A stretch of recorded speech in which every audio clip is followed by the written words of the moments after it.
Okay, now this is a boss that actually has some story to go for him, as this is the guy that reveals one of our compatriots from the beginning of the game unfortunately was murdered by the terrorists of wherever the hell we are, Ville. And this guy was to take his place in order to kill Solid Snake, ending Operation 747. But what I hate about the design of these bosses is that none of them have any character, and the first two bosses actually get downgraded to regular enemies in the castle level of this game. But seriously, you couldn't give a name to this guy at all, and instead he's just labeled the Imposter.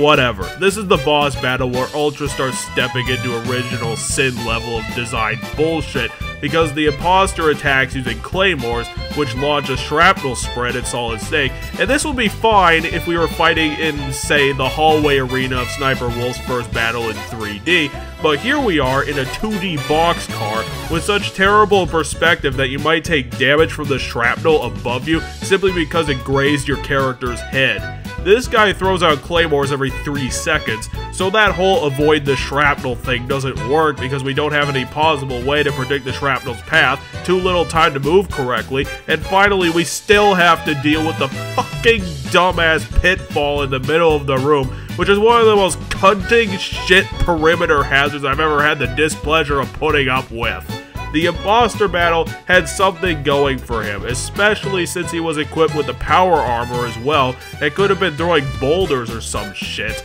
But Ultra's inability to balance the game to any degree just stomps the potential into the tiled floor. Seemingly random attacks, inability to avoid damage, and horrible perspective makes this the tipping point in Snake's Revenge's difficulty curve.